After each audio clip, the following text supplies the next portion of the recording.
నేనేసి ఇప్పుడు దగ్గర దగ్గర 7 సంవత్సరాలు. ఆయాలే నాకు అరెకరానికి వచ్చేసి 2 లక్షలు అయింది ఖర్చు. ఏది అది పోలు విధానం వేస్తే. అదే హైటెన్షన్ విధానం అయితే 3 లక్షలు అయ్యేది ఆయాల. సుమారుగా ఒక ఎకరానికంటే ఒక 500 ఒక 25 అటు ఇటుగా పడుతున్నాయి. ఇది అరెకరానికి 225 పోలు పట్టినాయి. అంటే ఈ హైటెన్షన్ విధానానికి మామూలు విధానానికి తేడా ఏంటి? దీంట్లో అయితే ఎన్ని మొక్కలు అవుతాయి, హైటెన్షన్లో ఎన్ని మొక్కలు పడుతున్నాయి? హైటెన్షన్ విధానానికి దీనికి తేడా ఏంటంటే ముందు పోలు సుమారుగా అంతే పడుతున్నాయి. మొక్కలు వచ్చేటప్పటికే ఇది ఎకరానికి 2000 మొక్క వేసామనుకో, దానికి 4000 మొక్క వేసుకోవాలి.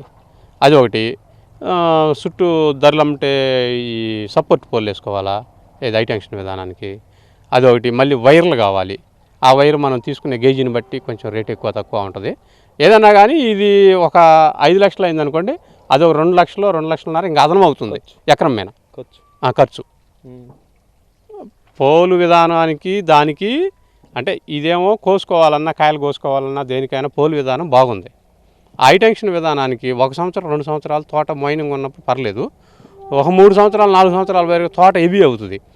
అది అయినప్పుడు అది కోసుకోవడానికి ఇబ్బంది అవుతుంది మనకు కొంత. అంటే కొమ్మలు అన్నీ కలిసి ఉంటాయి, లోపల ఇరుకులో ఉంటాయి. అది కోయాలంటే ఇదేం ముళ్ళు ఉంటుందాయా. స్తంభాలు బాతామండి, మన జూన్ నెలలో బాతేసాము. తర్వాత మొక్కలు వచ్చేసరికి జూలైలో ఫస్ట్ వాన పడగానే నాటాం. మేము తెచ్చినప్పుడు మొక్క వచ్చేసి అడుగున్నర లోపుగా ఉంది.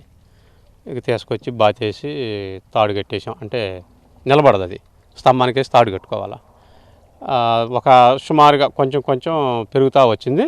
ఆ ఫస్ట్ టైంలో మొక్కలప్పుడు మాత్రం కొద్దిగా ఈ లద్దె పురుగులు అవి వచ్చి కొద్దిగా మొక్కల్ని కొంచెం తింటం మొదలుపెట్టినాయి. అది ఒకసారి ఏరేసాము, ఒకసారి కానీ స్ప్రే కొట్టాము.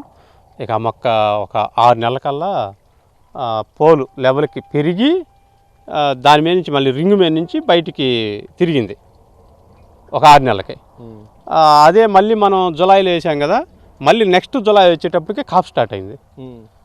కాపు స్టార్ట్ అయ్యి సుమారుగా ఒక 5 కేజీలు, అంటే చెట్టుకి యావరేజ్ మీద ఒక 4 నెలల్లో మొత్తం మీద ఒక 5 కేజీలు సుమారు కాసిన చెట్టు, ఒక్కో చెట్టు.